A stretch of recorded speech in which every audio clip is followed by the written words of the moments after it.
이재명 대통령이 이시바 일본 총리와 첫 한일 정상회담을 가졌습니다. 한미 정상회담은 중동 사태로 인한 트럼프 대통령의 조기 귀국으로 무산됐습니다. 한편 김민석 총리 후보자의 인사청문회 날짜가 정해진 가운데 김 후보자 의혹을 둘러싼 공방도 치열한데요. 관련 내용 포함한 정치권 이슈들 김종욱 더불어민주당 정책위 부의장, 최수영 시사평론가와 함께 짚어보겠습니다. 두 분 어서 오십시오. 네. 안녕하세요. 안녕하십니까. 네, 안녕하십니까. 자, 먼저 G7 정상회의에서의 내용을 먼저 두 분께 여쭤보겠습니다. 말씀드린 것처럼 이재명 대통령이 이시바 일본 총리와 한일 정상회담을 가졌습니다. 여러 이야기들이 좀 나왔고요. 성숙한 한일 관계를 만들자, 여러 공감대를 좀 형성한 것으로 보이는데요. 회담 내용 좀 어떻게 보셨습니까? 저는 좀 상당히 그 이재명 대통령 입장에서는 아주 매우 이례적인 저는 입장이 나왔다고 봐요. 왜냐하면 원래 한미 정상다음에 이제 한일 정상 하려고 했지만 이제 그 미국 트럼프 대통령 귀국으로 해서 그렇게 됐는데 사실 원래 진보 정부는 그 일본 첫 정상과 회담을 할 때 주로 과거사 얘기를 먼저 했습니다. 청산이 먼저 우선이고 그다음에 미래라고 했는데 이재명 대통령은 바로 오늘 이제 우리가 오늘을 계기로 미래지향적 발전으로 가자. 이건 사실 어찌 보면 보수 진영의 담론이고 보수 정파가 배출한 대통령의 언어였거든요. 근데 이걸 이렇게 과감하게 얘기했던 점에서 놀랐는데 사실 우리가 일본과의 관계를 우리는 흔히 이제 일의 대수라고 표현합니다. 이게 뭐냐면 아주 좁은 띠 같은 강물을 사이에 둔 이웃이라는 뜻입니다. 그렇기 때문에 굉장히 말하자면 서로 이게 같이 이제 벗어나서 살 수 없는 이른바 공존의 지혜를 발휘해야 한다는 그 뜻을 얘기할 때 많이 하는데 그 마당을 같이 사용하는 이웃으로 이재명 대통령도 표현했어요. 그래서 저는 오늘 상당 부분 이게 상당히 준비된 내용이긴 하겠는데 일본 입장에서 놓고 보면은 의외였다고 저는 생각을 할 것 같아요. 이재명 대통령이 상당 부분 여기에 대해서 진전된 입장을 밝히는구나. 그래서 윤석열 정부 때 우리가 물 반컵을 우리가 먼저 채웠으니까 일본이 반컵을 채울 것이다. 이게 선의에 기댔다가 결국에는 그 반컵이 채워지지 않은 상태에서 정권이 교체되지 않았습니까? 그런 측면에서 이재명 대통령이 이렇게 정말 아주 진전되고 담대한 이슈를 던졌기 때문에 이번에 일본은 물 반컵을 채우겠다 이런 얘기가 아니라 아마 물 주전자를 좀 같이 만들자라는 측면에서 일본이 화답을 해줘야 되지 않을까. 왜냐하면 이재명 대통령 입장에서 상당히 진전된 저는 한일 관계 메시지를 냈다고 보기 때문에 굉장히 의미가 있었다고 저는 생각을 합니다.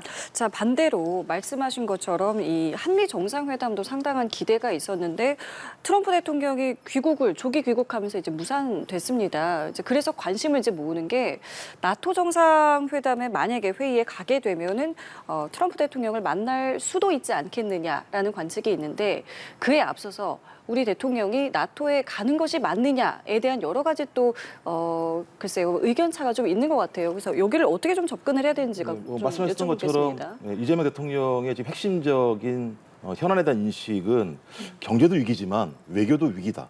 그런 복합적 위기 때문에 대한민국이 실용적으로 이 상황을 접근하지 못하면 위기를 극복할 수 없다. 그래서 기존의 방식 또는 기존의 관성을 가지고 이 문제를 접근하지 않겠다라는 판단인 것 같습니다. 그래서 G7뿐만 아니라 나토 같은 경우도 나토에 가게 된다면 어떤 특정한 입장에 서게 됨으로써 중국과의 관계가 어렵지 않겠는가라고 하는 일측의 비판이 있는 것이고 예. 또 한측 같은 경우는 나토라고 하는 다자회담에 한국이 감으로써 나름대로의 국제사회에 위상을 세울 필요가 있다. 이런 여러 가지 논란이 있는 상황입니다만 저는 어떤 다자회담이든 참여해서 한국의 민주주의가 다시 회복됐다. 그리고 한국은 실용 외교를 통해서 위기를 극복하고 다른 국가들과 함께 선린적인 우호 관계를 맺겠다라고 하는 흐름들을 만들어내는 게 전 중요하다는 생각이 들어서요.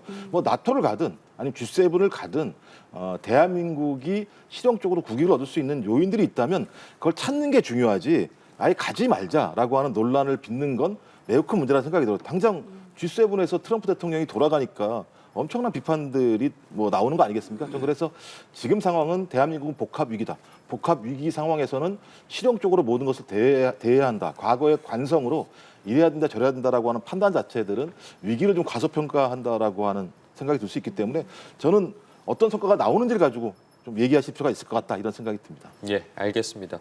그럼 이번엔 좀 국내 정치 상황도 살펴보도록 하겠습니다. 김민석 총리 후보자의 인사청문회 날짜가 24일과 25일, 다음 주 화요일과 수요일로 확정이 됐습니다. 이런 가운데 국민의힘에서 계속해서 지금 김민석 후보자에게 이야기하고 있는 결격 사유에 대해서 10대 결격 사유로 정리해서 이야기를 밝혔고 세부 소득 내역이라든가 아니면 과세 증빙이 필요하다라고 하면서 만약에 자료 제출 요구 등이 수용이 안 될 경우에 자체적으로 국민청문회를 진행하겠다라고 입장을 밝혔습니다. 국민의힘의 입장에 대해서 어떻게 들으셨는지 여쭤보겠습니다. 제가 볼 때 뭐 10대 결격 사유는 10대를 만드시려고 했다는 느낌이 들고요. 뭐 당연히 야당 입장에서는 이재명 정부 첫 총리에 대한 인사 검증이기 때문에 국민들이 의혹을 가지고 있는 부분에 대해서 적극적으로 비판적으로 엄격하게 저는 뭐 청문을 해야 된다고 생각을 하긴 합니다만 그 내용 자체가 명확하게 근거를 가져야 된다는 생각이 들어요. 그래서 일단 24일, 25일 청문 과정에서 김민석 총리 지명자가 나름대로 국민들에게 설명을 하겠습니다만 지금 나오는 내용 관련해서는 본인이 차근차근 하나씩 설명하고 있는데요. 정치자금법 문제와 관련해서는 본인이 문제가 없다라고 쭉 다 설명을 한 측면이 있는 것 같고요. 자금 출처 논란 같은 경우는 아마도 지금 꺼내놓게 되면 또 다른 논란이 될 수밖에 없기 때문에 청문회 아마 날짜 속에서 야당이 질문을 하게 되면 거기에 대한 근거 증빙 자료를 내놓을 거라는 생각이 들고요. 또 그다음에 자녀 문제에 대해서도 논란이 되는데 제가 볼 때 문제가 없는 것 같아요. 이 부분 같은 경우는. 그리고 이제 중국 석사기 같은 경우는 오늘 유튜브에서 본인이 설명을 했습니다. 본인이 정치 활동을 하면서 일주일에 2번씩 중국에 가서 학위 과정들을 진행을 했다라고 얘기했고요.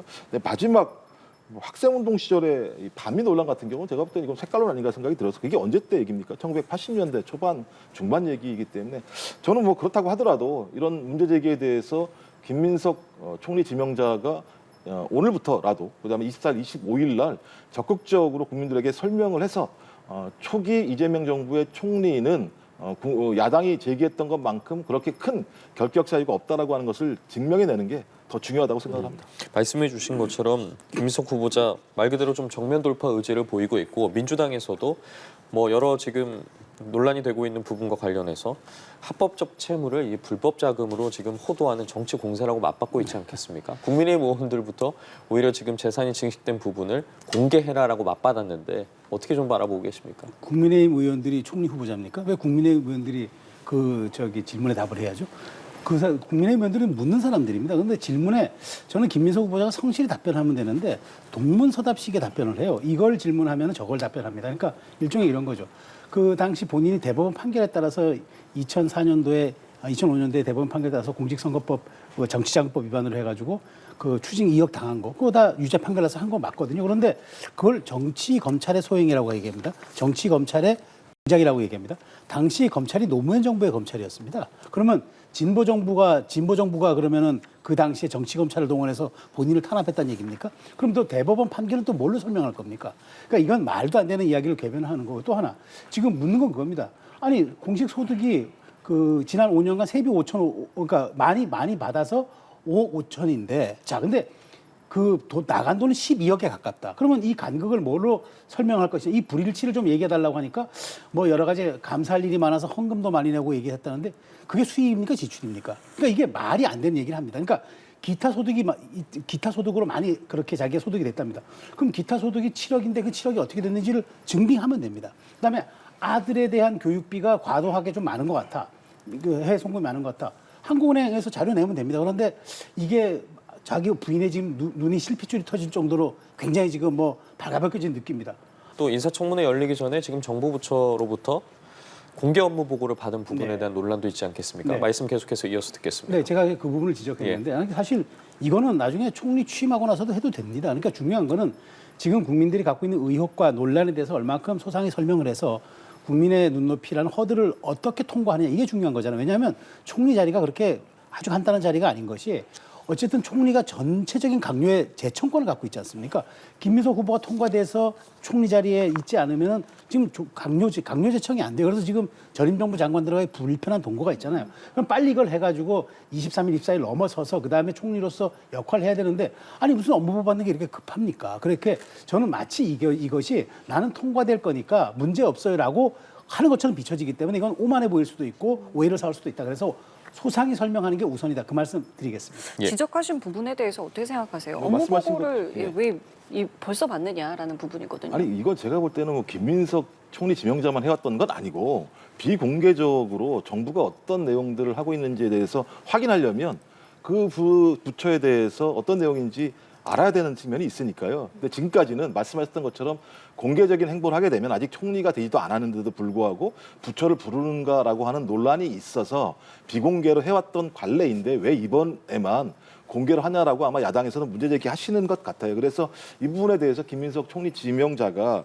인사청문 답변을 위해서 내가 학습을 하는데 도와주러 오신 분들이다라고 하는 부처에 오신 분들의 위치를 정확히 설명을 했고, 두 번째는 청문회가 주로 어떤 청문 대상에 대한 사법적 논란이나 어떤 주변의 어떤 논란거리를 가지고 벌어지는 청문이 아니라 좀 정책 청문 중심으로 가야 되는 거 아니냐라고 하는 흐름은 여야가 다 합의해서 한 내용이기 때문에 정책 청문으로 가기 위해서라도 부처가 어떤 상황을 하고 있는지 좀 파악하는 게 필요했다라고 본인들이 얘기를 했고요.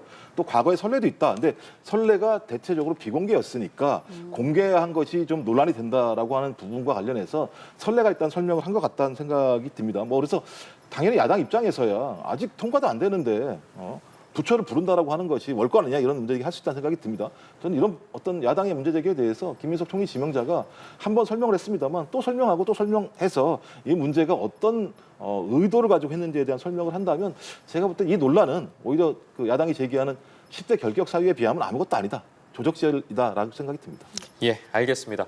자, 이런 가운데 여야 신임 원내대표가 국회에서 첫 만남을 가졌는데요. 관련 발언 듣고 대담 이어가 보도록 하겠습니다. 협치의 정신을 살리기 위해서라도 법사위라든지 예결위 부분에 대해서는 한 번 더 심사숙고하셔서 좋은 방안으로 서로 경제가 흔들리고 민생은 한계선을 넘어가고 있습니다.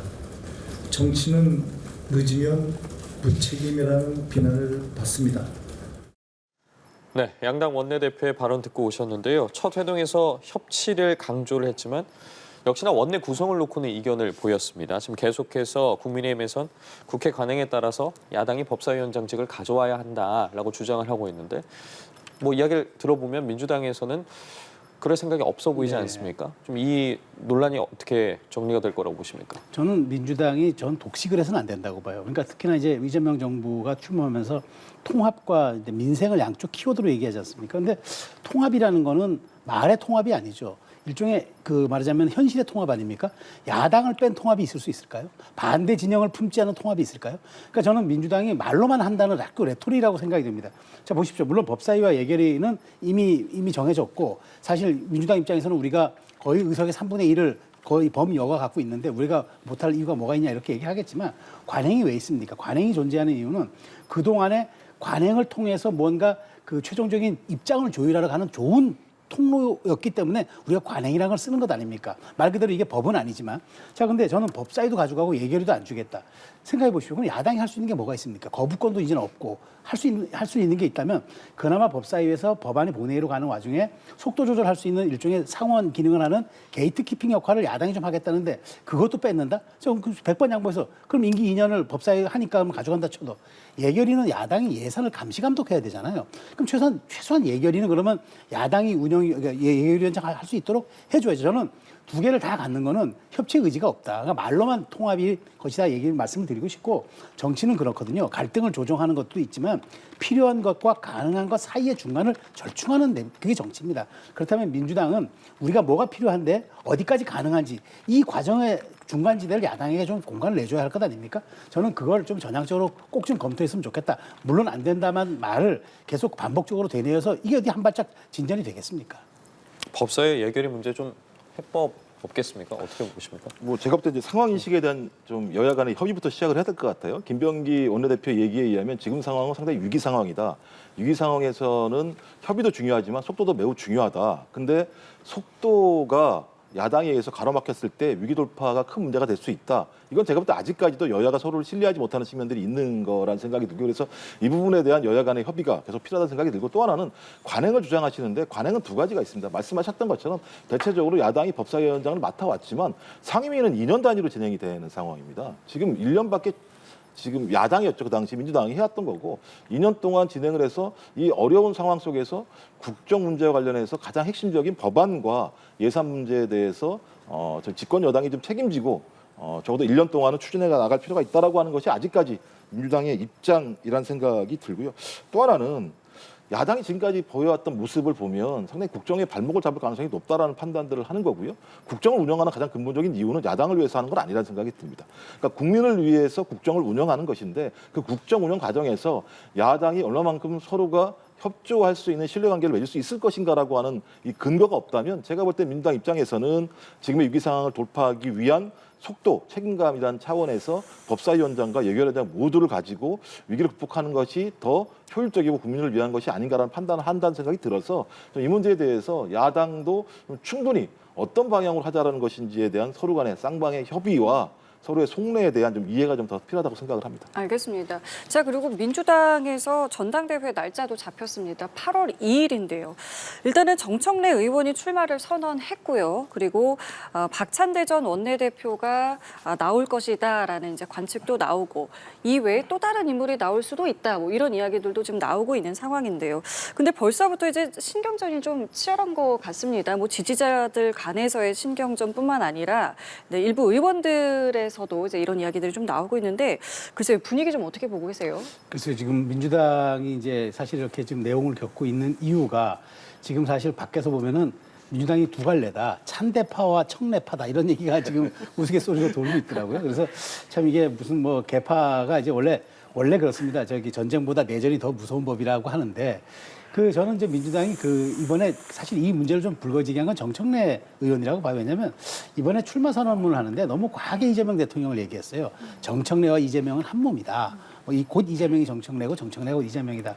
그래서 이런 얘기들이 과연 이제 뭐 본인이 그만큼 측근이고 그 법사위원장으로서 정권 교체에 내가 많은 일익을 담당했고 내가 당의 주포로서 활약을 했으니 인정해달라. 그런 얘기는 비춰지지만 이재명 대통령의 취임 일성이 통합, 민생, 그다음에 이런 좀 말하자면 협치를 얘기하는 과정 속에서 이런 강성 대표가 맞는 것이냐. 그리고 명심을 이렇게 과도하게 부과하는 게 맞냐. 아마 여기서부터 좀 논란이 된 걸로 봐요. 근데 지금의 구조를 놓고 보면요. 지금 이번에 전당대회 룰이 그렇지 않습니까? 권리당원 55%, 대의원 15%, 그다음에 이제 국민 참여 이제 30%거든요. 그렇게 놓고 보면 권리당원이 과반이 넘어요. 그러니까 결국에는 권리당원을 향한 호소를 한 것 같은데 제가 보기에 권리당원들은 지금 전략적 판단을 하는 것 같아요. 오히려 대통령의 임기 6개월과 1년을 안정적으로 운영해 줄 사람이 누가 있느냐. 한 몸이 중요한 게 아니라 이재명 정부가 연착륙하는 게 중요하다라고 생각을 하는 것 같아요.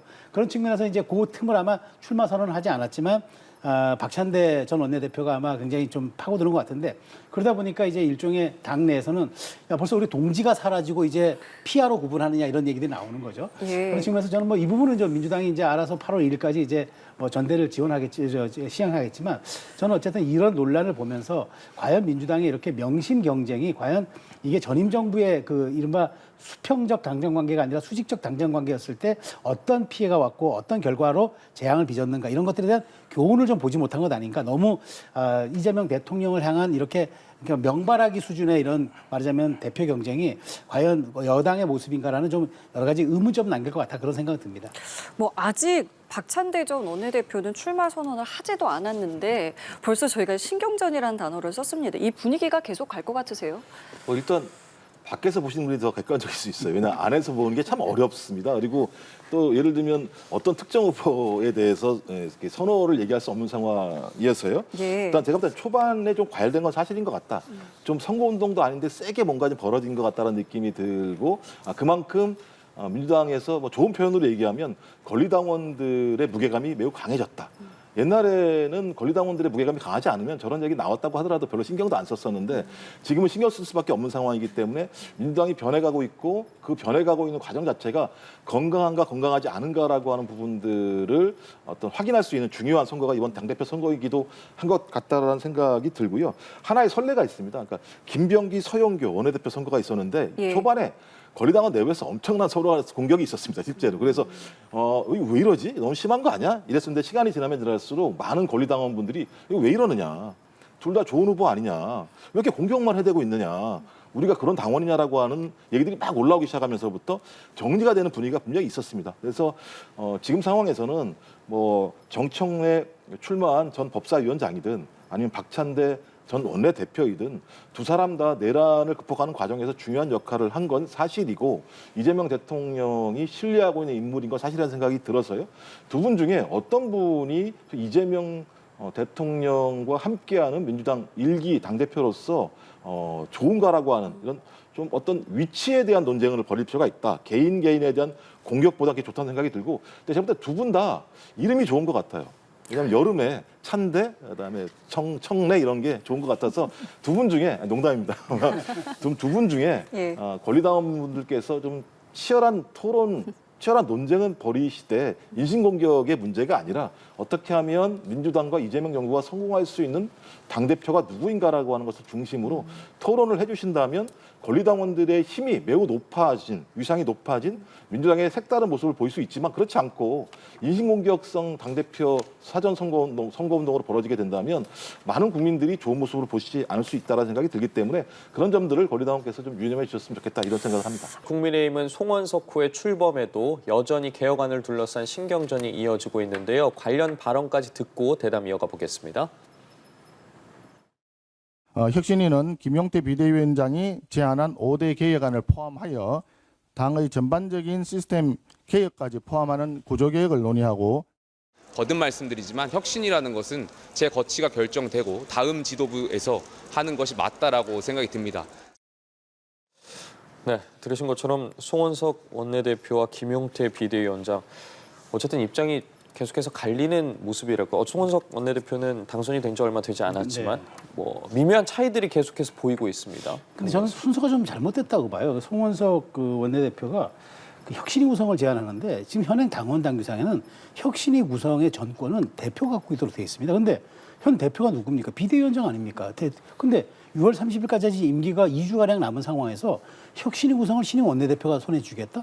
그건 앞뒤가 안 맞는 얘기잖아요. 그리고 사실은 지금 김용태 비대위원장이 얘기한 5대 개혁안이 말이죠. 저는 혁신위가 구성되더라도 이 5대 개혁안 이상 가는 혁신안이 나올 수 있을까요? 지금 국민의힘은 혁신의 많은 가지수가 필요한 게 아니라 혁신의 방향과 혁신의 강도가 필요한 것 아닙니까? 자꾸 뼈를 깎는 그런 어떤 그 비대위가 되겠다. 뼈를 깎는 쇄신하겠다는데 지난 3년간만 해도 비대위가 서너 번이었어요. 더 이상 깎을 뼈가 없다는 자조적인 얘기가 나오는 이런 상황에서 혁신위를 통해서 신임 원내대표가 지금 이걸 돌파하겠다?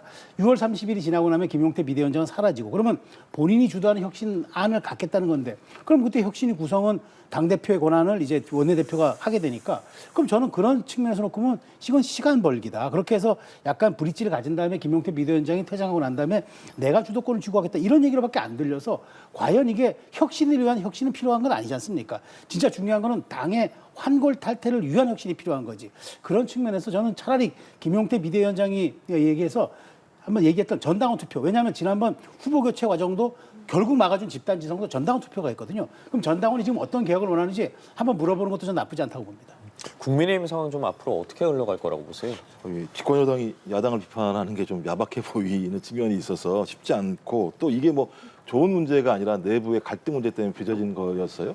저는 뭐 내부에서 혁신을 하는 추동력은 그 안에서 나와야 된다는 생각이 들긴 하는데 저도 외부 입장에서 보게 되면 전 세 가지 정도에 대해서는 입장을 정리할 필요가 있지 않을까 생각이 들어요. 첫 번째는 뭐냐면 내란 문제에 대해서 아직까지도 애매모호한 태도를 가지고 있고 내란 우두머리 혐의를 받고 재판받고 있는 전직 대통령에 대해서도 애매모호한 태도를 유지하고 있다. 이 부분과 관련해서는 국민들이 의심의 눈초리를 쳐다볼 수밖에 없다는 점 하나가 있기 때문에 이 부분에 대해서 명확한 입장을 밝힐 필요가 있다는 거 하나고요. 또 하나는 대선 후보를 선출하는 과정에서 후보 바꿔치기라고 하는 일이 벌어졌지 않습니까? 이건 당원 민주주의를 훼손하는 중대한 문제이기 때문에 이 부분에 대해서 명확한 입장을 밝혔어야 되는데 아직까지 밝히지 않고 있는 상황입니다. 그럼 첫 번째 국민과 두 번째 당원이라고 하는 국민과 당원에 대해서 또 당과 그다음에 대선 후보가 잘못한 부분에 대해서는 명확하게 입장을 정리할 필요가 있다는 생각이 들고 또 하나는 잔가지입니다만 여전히 부정선거에 대한 의혹을 제기하시는 분들이 계세요. 그럼 좀 당 차원에서 명확하게 그런 게 없다라고 말씀하시는 게 정당 민주주의라는 원칙에도 맞다는 생각이 들어서 이 세 가지 정도의 원칙을 통해서 국민들과 당원들에게 신뢰를 회복하시고 난 다음에 또 그런 힘을 가지고 혁신을 추진하신다면 훨씬 더 혁신의 속도와 강도가 붙을 거라는 생각이 들어서 저 외부의 입장입니다만 좀 그 정도의 용단은 좀 필요하지 않을까 생각이 듭니다. 그 송원석 원내대표가 선수별로 이제 연쇄적으로 간담회를 갖는다고 하는데 여기에서는 뭐 다른 목소리가 나올 수 있을 것 같으세요? 지금 의총을 서너 번씩 했잖아요. 근데 의총에서 아무 얘기 뭐 결론에 도출이 없었으면 그러면 이렇게 선수별로 잘라서 의원 얘기 들으면은 근데 지난번에 이제 뭐 재선 의원들의 어떤 목소리도 그 있었고요. 목소리를 냈잖아요. 근데 저는 이게 선수별 연세 간 다음에 정말 저는 이제 그 송원석 원내대표가 나름대로 이제 혁신 구성을 위해서 단계를 밟는다 치지만 저는 뻔한 얘기도 나올 거라고 봐요. 그러면은 선수별로 그러니까 다선 의원들은 얘기하겠죠. 위기 상황이니까 우리 조금 당의 단결이 우선하자.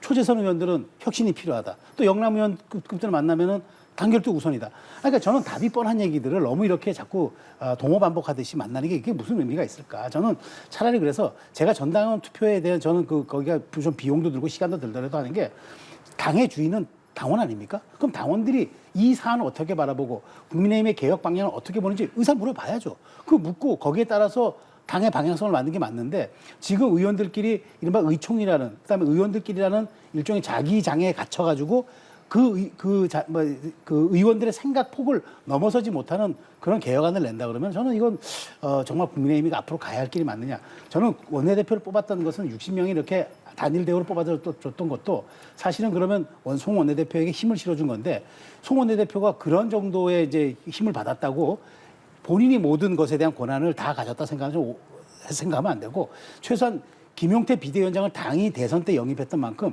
그 비대위원장 영입해서 그 책임을 지우려 했던 만큼의 권한도 함께 6월 30일까지는 부여해줘야 한다. 그게 저는 정치 상도에도 맞는 일이라고 생각합니다. 네, 자 지금 이런 상황에서 홍준표 전 대구시장은 귀국을 했습니다. 여러 가지 뭐 신당을 창당하는지, 뭐 개혁신당과의 연대가 있을지 이 부분에 대해서는 일단은 침묵하고 있는 상황인데요. 앞으로의 행보를 저희가 좀 어떻게 전망해 보면 되겠습니까? 저는 제가 볼 때 홍준표 전 대구시장은 발광체는 아니라는 생각이 들어요. 반사체일 수밖에 없는 상황이다. 가장 중요한 것들은 국민의힘이 어떤 행보를 걸을 것인가라는 생각이 들어서 일단 좀 국민의힘이 시간이 많지 않다. 이유는 9월부터 정기국회, 예산국회가 시작이 됩니다. 그러니까 9월 이전에는 국민의힘이 진영을 갖출 필요가 있습니다. 이것은 민당을 위해서도 꼭 필요한 거죠. 그러니까 서로 간에 협의하고 대화를 하고 협치할 대상이 정비가 될 필요가 있습니다. 정비가 되지 않게 되면 협의도 되게 어려워지게 되고 당내 문제나 아니면 정치적 갈등 때문에 중요한 국정 현안 자체가 표류할 수 있는 측면들이 있기 때문에 9월 이전에 뭐 전당대회를 하시든 아니면 뭐 비대꾸리시든 내부에서 결정하시겠습니다만 그런 부분이 필요할 것 같고 또 하나는 국민의힘 의원들이 내년 6월을 생각하지 않으셨으면 좋겠다. 그러니까 지방선거에서 어떤 공천 문제와 관련해서 개파 정치의 흐름으로 간다고 한다면 저는 내용을 극복하기 되게 어려울 거라는 생각이 들고요. 저는 그래서 또 앞으로도 마찬가지입니다만 내란 재판이 계속 벌어지지 않겠습니까?